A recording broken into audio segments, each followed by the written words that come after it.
हरे कृष्णा। राधे राधे। आप सभी को पापों का नाश करने वाली, सुख समृद्धि प्रदान करने वाली और मनोकामनाओं को पूर्ण करने वाली देव उठनी एकादशी की ढेर सारी शुभकामनाएं। आज आप सुनेंगे एकादशी व्रत की संपूर्ण कथा।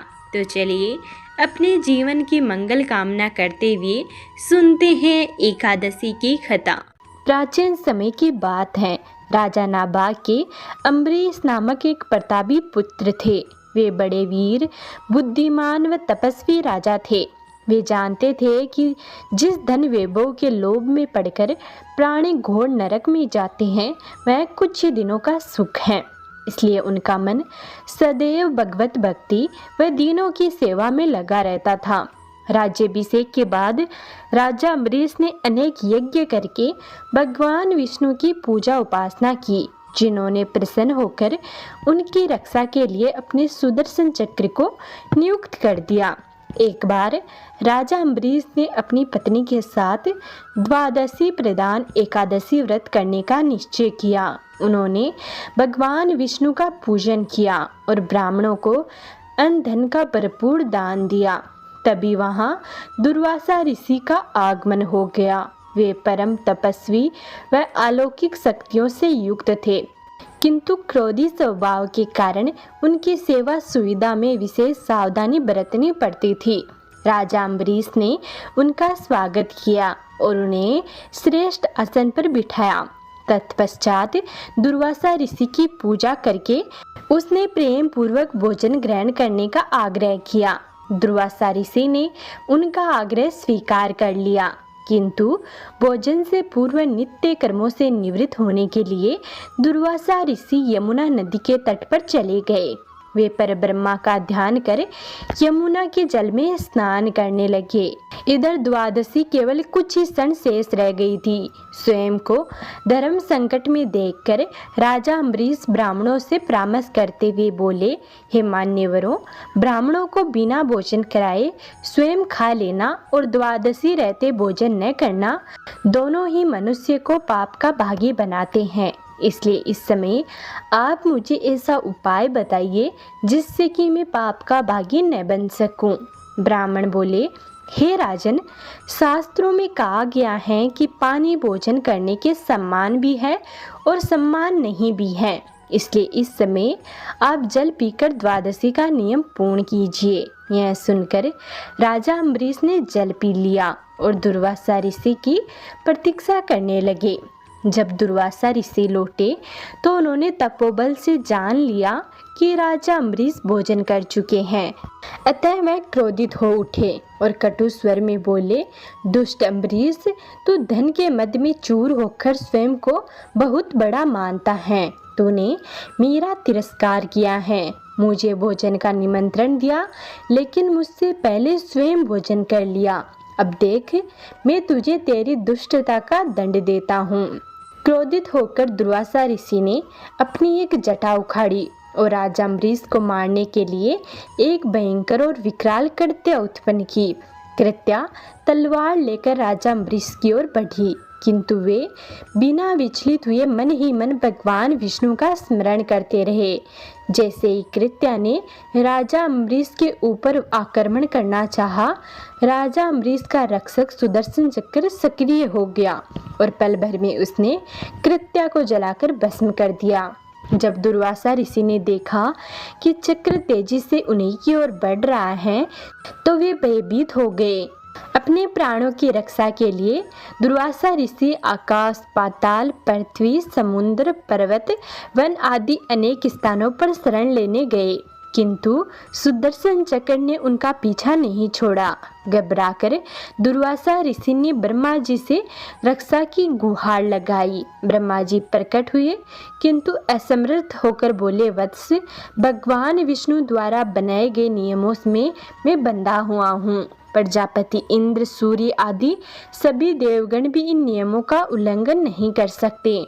हम नारायण की आज्ञा के अनुसार ही सृष्टि के प्राणियों का कल्याण करते हैं। इस प्रकार भगवान विष्णु के भक्त के शत्रु की रक्षा करना हमारे वश में नहीं है। ब्रह्मा जी की बातों से निराश होकर दुर्वासा ऋषि भगवान शंकर की शरण में गए। पूरा वरदान सुनने के बाद ब्रह्मा जी ने उन्हें समझाया कि हे ऋषिवर, यह सुदर्शन चक्र भगवान विष्णु का शस्त्र है जो उनके भक्त जन की रक्षा करता है। इसका तेज सभी के लिए असहनीय है, अतः उचित होगा कि आप स्वयं भगवान विष्णु की शरण में जाएं। केवल वे ही इस दिव्य शस्त्र से आपकी रक्षा कर सकते हैं और आपका मंगल हो सकता है। वहां से भी निराश होकर दुर्वासा ऋषि भगवान विष्णु की शरण में पहुंचे और उनके चरणों में शीश नवाकर दया की गुहार लगाई। आतर्त्व स्वर में दुर्वासा ऋषि बोले, हे भगवान, मैं आपका अपराधी हूँ। आपके प्रभाव से अनभिज्ञ होकर मैंने आपके परम भक्त राजा अम्बरीश को मारने का प्रयास किया है। हे दयानिधे, कृपा करके मेरी इस दुष्टता को क्षमा करे, मेरे प्राणों की रक्षा कीजिए। भगवान नारायण ने दुर्वासा ऋषि को उठाया और समझाया कि हे मुनिवर, मैं सर्वदा भक्तों के अधीन हूँ। मेरी सीधे साधे भक्तों ने अपने प्रेम पास में मुझे बांध रखा है। भक्तों का एकमात्र आश्रय मैं ही हूँ, अतः मैं स्वयं अपने व देवी लक्ष्मी से भी बढ़कर अपने भक्तों को चाहता हूँ। जो भक्त अपने बंधु बांधवों और समस्त भोग विलास त्याग कर मेरी शरण में आ गए हैं, उन्हें किसी प्रकार छोड़ने का विचार मैं कदापि नहीं कर सकता। यदि आप इस विपत्ति से बचना चाहते हैं तो मेरे परम भक्त अम्बरीश के पास ही जाइए। उनके प्रसन्न होने पर आपकी कठिनाई अवश्य ही दूर हो जाएगी। नारायण की सलाह पाकर दुर्वासा ऋषि राजा अम्बरीश के पास पहुँचे और अपने अपराध के लिए क्षमा मांगने लगे। परम तपस्वी महर्षि दुर्वासा की यह दुर्दशा देखकर राजा अम्बरीश को अत्यंत दुख हुआ। उन्होंने सुदर्शन चक्र की स्तुति की और प्रार्थना पूर्वक आग्रह किया कि वह अब लौट जाए। उनकी स्तुति से प्रसन्न होकर सुदर्शन चक्र ने अपनी दिशा बदल ली और दुर्वासा ऋषि को भयमुक्त कर दिया। जब से दुर्वासा ऋषि वहां से गए थे, तब से राजा अम्बरीश ने भोजन ग्रहण नहीं किया था। वे ऋषि को भोजन कराने की प्रतीक्षा करते रहे। उनके लौटकर आ जाने व भयमुक्त हो जाने के बाद राजा अम्बरीश ने सबसे पहले उन्हें आदर पूर्वक बैठाकर उनकी विधि सहित पूजा की और प्रेम पूर्वक भोजन कराया। राजा के इस व्यवहार से ऋषि दुर्वासा अत्यंत प्रसन्न हुए और उन्हें अनेक आशीर्वाद देकर वहां से विदा हो गए। तो प्रेम से बोलिए भगवान विष्णु की जय, माता लक्ष्मी की जय। अब सुनिए देव उठनी एकादशी की व्रत कथा। एक समय की बात है, धर्मराज युधिष्ठिर कहने लगे कि हे भगवान, मैंने कार्तिक कृष्ण एकादशी अर्थात रमा एकादशी का सविस्तार वर्णन सुना। अब आप कृपा करके मुझे कार्तिक माह के शुक्ल पक्ष की एकादशी के विषय में भी बताइए। इस एकादशी का क्या नाम है तथा इसके व्रत का क्या विधान है, इसकी क्या विधि है, इसका व्रत करने से किस फल की प्राप्ति होती है, कृपया यह सब विस्तार पूर्वक कहिए। तब भगवान श्री कृष्ण बोले, कार्तिक माह के शुक्ल पक्ष की में तुलसी विवाह के दिन आने वाली इस एकादशी को विष्णु प्रबोधनी एकादशी, देव प्रबोधनी एकादशी, देवोत्थान एकादशी, देव उठनी एकादशी, कार्तिक शुक्ल एकादशी तथा प्रबोधनी एकादशी भी कहा जाता है। यह बड़े बड़े पापों का नाश करने वाली है। इसका मातम्य मैं तुमसे कहता हूँ, ध्यान पूर्वक सुनो। एक राजा के राज्य में सभी लोग एकादशी का व्रत रखते थे। प्रजा तथा नौकर चाकरों से लेकर पशुओं तक को एकादशी के दिन अन्न नहीं दिया जाता था। एक दिन किसी दूसरे राज्य का एक व्यक्ति राजा के पास आकर बोला, महाराज, कृपा करके मुझे नौकरी पर रख ले। तब राजा ने उसके सामने एक शर्त रखी कि ठीक है, रख लेते हैं, किंतु रोज तो तुम्हें खाने को सब कुछ मिलेगा, पर एकादशी को अन्न नहीं मिलेगा। उस व्यक्ति ने उस समय हाँ कर दी, पर एकादशी के दिन जब उसे फलाहार का सामान दिया गया तो वह राजा के सामने जाकर गिड़गिड़ाने लगा, महाराज, इससे मेरा पेट नहीं भरेगा, मैं भूखा ही मर जाऊंगा, मुझे अन्न दे दो। राजा ने उससे शर्त की बात याद दिलाई, पर वह अन्न छोड़ने को तैयार नहीं हुआ। तब राजा ने उसे आटा, दाल, चावल आदि दिए। वह नित्य की तरह नदी पर पहुंचा और स्नान कर भोजन पकाने लगा। जब भोजन बन गया तो वह भगवान को बुलाने लगा, आओ भगवान, भोजन तैयार है। उसके बुलाने पर पीताम्बर धारण किए भगवान चतुर्भुज रूप में आ पहुँचे तथा प्रेम से उसके साथ भोजन करने लगे। भोजन आदि करके भगवान अंतर्ध्यान हो गए। वह अपने काम पर चला गया। 15 दिन बाद अगली एकादशी को वह राजा से कहने लगा कि महाराज, मुझे 2 गुना सामान दीजिए। उस दिन तो मैं भूखा ही रह गया।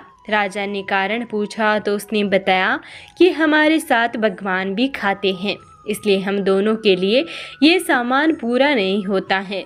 यह सुनकर राजा को बड़ा आश्चर्य हुआ। मैं बोला, मैं नहीं मान सकता कि भगवान तुम्हारे साथ खाते हैं।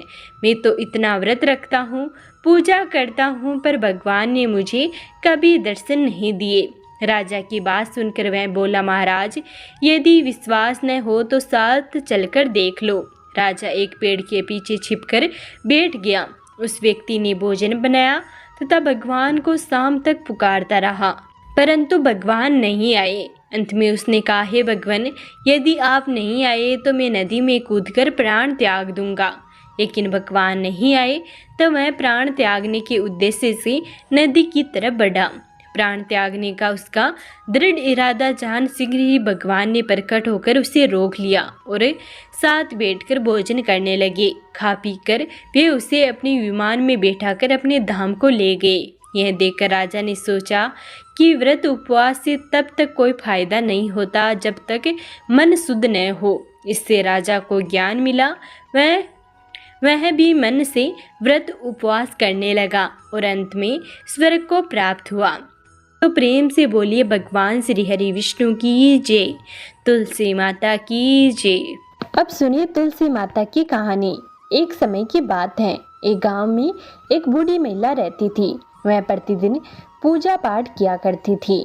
वह रोज तुलसी माता की पूजा किया करती और तुलसी माता से कहती, हे तुलसी माता, सत की दाता, मैं तेरा बिडवा सींचती हूँ, मुझे बहू दे, पीले रंग की धोती दे, मीठा ग्रास दे, वैकुंठ में वास दे, अच्छी मौत दे, चंदन का काठ दे, अच्छा राज दे, खाने को दाल भात दे और 11 के दिन कृष्ण का कांदा दे। बुढ़िया माँ की यह बातें सुनकर तुलसी माता सूखने लगी।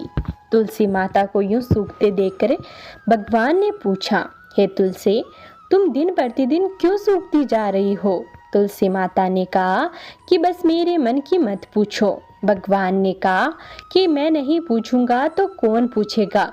इस पर तुलसी माता कहती हैं कि एक बूढ़ी आती है और कहती है, सत की दाता, मैं तेरा बिडवा सींचती हूँ, मुझे बहू दे, पीले रंग की धोती दे, मीठा ग्रास दे, वैकुंठ में वास दे, अच्छी मौत दे, चंदन का काठ दे, अच्छा राज दे, खाने को दाल भात दे और 11 के दिन कृष्ण का कांदा दे। और ऐसा कहकर चली जाती है। मैं उसकी सभी बातें पूरी कर दूंगी, लेकिन कृष्ण का कांदा कहाँ से लाऊंगी? भगवान कृष्ण बोले कि वह मरेगी तो मैं अपने आप ही कांदा देने आऊँगा। तुम बुढ़िया माई से यह बात कह देना। इसके बाद बुढ़िया माई मर गई। बुढ़िया के मरने पर सारा गांव इकट्ठा हो गया और उसका अंतिम संस्कार आने पर उसे उठाने लगे, लेकिन वह बहुत भारी हो गई, जिससे उसकी अर्थी ठस से मस नहीं हुई। सभी बोले कि यह तो बहुत संस्कारी थी, बहुत पूजा पाठ करती थी, कोई पाप भी नहीं किया, फिर यह इतनी भारी कैसे हो गई? तभी बूढ़े ब्राह्मण के वेश में भगवान आए और कहने लगे कि यह भेड़ कैसी है? तब गांव वाले बोले कि एक बुढ़िया मर गई है और वह इतनी पापिनी थी कि उसकी अर्थी उठ नहीं रही है, बहुत भारी हो गई है। भगवान बोले कि मुझे इसके कान में कुछ कहने दो, फिर यह उठ जाएगी। भगवान बुढ़िया माई के पास गए और उनके कान में कहा कि माई, तू अपने मन की कर ले, पीताम्बर की धोती ले, मीठा ग्रास ले, वैकुंठ में वास ले, चटक की चाल ले, चंदन का काठ ले, झालर की झनकार ले, दाल भात ले और कृष्ण का कांदा ले। भगवान की बातें सुनकर बुढ़िया हल्की हो गई। भगवान अपने कंधे पर उसे ले गए। बुढ़िया को मुक्ति मिल गई और वह वैकुंठ को चली गई। हे तुलसी माता, जैसे आपने बुढ़िया माई की सारी इच्छाएं पूरी की, वैसे सभी की करना। बोलो भगवान श्री हरि विष्णु की जय। तुलसा माता की जय। अब सुनिए लड्डू गोपाल की सच्ची भक्ति की कहानी। कमल किशोर सोने और हीरे के जवाहरात बनाने और बेचने का काम करता था। उसकी दुकान से बने हुए गहने दूर दूर तक मशहूर थे। लोग दूसरे शहर से भी कमल किशोर की दुकान से गहने लेने और बनवाने आते थे। चाहे हाथों के कंगन हो, चाहे गले का हार हो, चाहे कानों के कुंडल हो, उसमें हीरे और सोने की बहुत सुंदर मीनाकारी होती कि सब देखने वाले देखते ही रह जाते। इतना बड़ा कारोबार होने के बावजूद भी कमल किशोर बहुत ही शांत और सरल स्वभाव वाला व्यक्ति था। उसको इस माया का इतना रंग नहीं चढ़ावा था। एक दिन उसका कोई मित्र उसकी दुकान पर आया, जो कि अपनी पत्नी के साथ वृंदावन धाम से होकर वापस आ रहा था। तो उस मित्र ने सोचा कि चलो थोड़ा सा प्रसाद अपने मित्र कमल किशोर को भी देता चलूं। उसकी दुकान पर जब वह पहुंचा तब कमल किशोर का एक कारीगर एक सोने और हीरे से जड़ित बहुत सुंदर हार बनाकर कमल किशोर को देने के लिए आया था। कमल किशोर उस हार को देख ही रहा था कि उसका मित्र उसकी दुकान पर पहुंचा। कमल किशोर का मित्र अपने साथ वृंदावन से एक बहुत सुंदर लड्डू गोपाल, जिनका स्वरूप अत्यंत मनमोहक था, साथ लेकर आया था। जब उसका मित्र दुकान पर बैठा तो उसकी गोद में लड्डू गोपाल जी विराजमान थे। कमल किशोर लड्डू गोपाल जी के मनमोहक रूप सौंदर्य को देखकर अत्यंत आनंदित हुआ। उसने अपने हाथ में पकड़ा हुआ हार उस लड्डू गोपाल के गले में पहना दिया और अपने मित्र को कहने लगा कि देखो तो सही, इस हार की शोभा लड्डू गोपाल के गले में पड़ने से कितनी बढ़ गई है। उसका मित्र और कमल किशोर आपस में बातें करने लगे। बातों ही बातों में उसका मित्र लड्डू गोपाल को हार सहित लेकर चला गया। दोनों को ही पता ना चला कि हार लड्डू गोपाल के गले में ही पड़ा रह गया है। कमल किशोर का मित्र अपनी पत्नी के साथ एक टैक्सी में सवार होकर अपने घर को रवाना हुआ। जब वह टैक्सी से उतरे तो भूलवश लड्डू गोपाल जी उसी टैक्सी में रह गए। टैक्सी वाला एक गरीब आदमी था जिसका नाम बाबू था, जो कि दूसरे शहर से यहाँ पर अपने परिवार का पालन पोषण करने के लिए टैक्सी चलाता था और वह टैक्सी लेकर काफी आगे निकल चुका था। आज उसको अपने घर वापस जाना था, जो कि दूसरे शहर में था। जब टैक्सी लेकर बाबू अपने घर पहुंचा तो उसने जब टैक्सी की पिछली सीट पर देखा तो उसको ध्यान लड्डू गोपाल जी पर पड़ा, जो कि बड़े शाही तरीके से पिछली सीट पर गले में हार धारण करके सुंदर सी पोशाक पहनकर हाथ में बांसुरी पकड़े हुए पसर कर बैठे हुए हैं। बाबू यह देखकर एकदम से घबरा गया कि यह लड्डू गोपाल जी किसके हैं, लेकिन अब वह दूसरे शहर से अपने शहर आ चुका था, जो कि काफी दूर था और वह सवारी का घर भी नहीं जानता था। तो वह दुविधा में पड़ गया कि वह क्या करे। फिर उसने बड़ी श्रद्धा से हाथ धोकर लड्डू गोपाल जी को उठाया और अपने घर के अंदर ले गया। जैसे ही उसने घर के अंदर प्रवेश किया, उसकी पत्नी ने उसके हाथ में पकड़े लड्डू गोपाल जी को जब देखा, इतने सुंदर स्वरूप वाले लड्डू गोपाल जी को देखकर उसकी पत्नी ने झट से लड्डू गोपाल जी को अपने पति के हाथों से ले लिया। उसकी पत्नी, जिनकी शादी को 8 साल हो चुके थे, उनके अभी तक कोई संतान नहीं थी, लेकिन गोपाल जी को हाथ में लेते ही उसका वात्सल्य भाव जाग उठा। उसकी ममतामयी और करुणामयी आंखें झरझर कर बहने लगी। ममतावश और वात्सल्य भाव के कारण ठाकुर जी को गोद में उठाते ही उसको ऐसा लगा उसने किसी अपने ही बच्चे को गोद में उठाया है। उसके स्तनों से अपने आप दूध निकलने लगा। अपनी ऐसी दशा देखकर बाबू की पत्नी मालती बहुत हैरान हुई। उसने कसकर गोपाल जी को अपने सीने से लगा लिया और आंखों में आंसू बहाती हुई बोली, अरे बाबू, तुम नहीं जानते कि आज तुम मेरे लिए कितना अमूल्य रत्न लेकर आए हो। बाबू कुछ नहीं समझ पा रहा था कि मेरी पत्नी को अचानक से क्या हो गया है, लेकिन उसकी पत्नी तो जैसे बावरी सी हो गई थी। वह गोपाल जी को जल्दी जल्दी अंदर ले गई और उनसे बातें करने लगी। अरे लल्ला, इतनी दूर से आए हो, तुम्हें भूख लगी होगी। और उसने जल्दी जल्दी मधु और घी से बनी चूरी बनाकर और दूध गर्म करके ठाकुर जी को भोग लगाया। और उधर कमल किशोर ने जब अपनी दुकान पर हार को ना देखा तो उसको याद आया कि हार तो ठाकुर जी के गले में ही रह गया है। तो उसने अपने मित्र को संदेश भेजा। तो मित्र ने आगे से जवाब दिया, अरे मित्र, मैं माखन चोर और चित चोर हार सहित खुद भी चोरी हो गया है। मैं तो खुद इतना परेशान हूँ। कमल किशोर अब थोड़ा सा परेशान हो गया। कितना कीमती हार ना जाने कहाँ चला गया। मुझे तो लाखों का नुकसान हो गया। लेकिन फिर भी अपने सरल स्वभाव के कारण उसने अपने मित्र को कुछ नहीं कहा और उसने मन में सोचा कि कोई बात नहीं, मेरा हार तो ठाकुर जी के ही अंग लगा है। अगर मेरी भावना सच्ची है तो ठाकुर जी उसको पहने रखे। और उधर बाबू और उसकी पत्नी मालती दिन रात ठाकुर जी की सेवा करते। अब तो मालती और बाबू को लड्डू गोपाल जी अपने बेटे जैसे ही लगने लगे। लड्डू गोपाल जी की कृपा से अब मालती के घर एक बहुत ही सुंदर बेटी ने जन्म लिया। इन सब बातों का श्रेय वह लड्डू गोपाल जी को देते कि यह हमारा बेटा है और अब हमारी बेटी हुई है। अब हमारा परिवार पूर्ण हो गया है। मालती लड्डू गोपाल जी को इतना स्नेह करती कि रात को उठ उठ कर देखने जाती कि लड्डू गोपाल जी को कोई कष्ट तो नहीं है। ऐसे ही एक दिन कमल किशोर को व्यापार के सिलसिले में दूसरे शहर जाना पड़ रहा था जहाँ पर बाबू रहता था। लेकिन दुर्भाग्यवश जब वो उस शहर में पहुंचा तो अचानक से इतनी भारी बारिश शुरू हो गई कि कमल किशोर को जहाँ पहुंचना था वहाँ पहुंच ना सका। तब वहाँ बाबू अपनी टैक्सी लेकर आ गया और उसने परेशान कमल किशोर को पूछा, बाबूजी आप यहाँ क्यों खड़े हो? बारिश तो रुकने वाली नहीं है और सारे शहर में पानी भरा हुआ है। आप अपनी मंजिल तक नहीं पहुंच सकोगे और ना ही कहीं पर रुक पाओगे। मेरा घर पास ही है, अगर आप चाहो तो मेरे घर आ सकते हो। कमल किशोर, जिसके पास सोने और हीरे के काफी गहने थे, वह अनजान टैक्सी वाले के साथ जाने के लिए थोड़ा घबरा रहा था। लेकिन उसके पास कोई और चारा भी नहीं था और वह बाबू के घर उसके साथ टैक्सी में बैठकर चला गया। घर पहुंचते ही बाबू ने मालती को आवाज दी कि आज हमारे घर मेहमान आए हैं, उनके लिए खाना बनाओ। कमल किशोर ने देखा कि बाबू का घर एक बहुत छोटा सा लेकिन व्यवस्थित ढंग से सजा हुआ है। घर में अजीब तरह के इत्र की खुशबू आ रही है जो कि उसके हृदय को आनंदित कर रही थी। जब मालती ने उनको भोजन परोसा तो कमल किशोर को उसमें अमृत जैसा स्वाद आया। उसका ध्यान बार बार उस दिशा की तरफ जा रहा था जहाँ पर ठाकुर जी विराजमान थे। वहां से उसको एक अजीब तरह का प्रकाश नजर आ रहा था।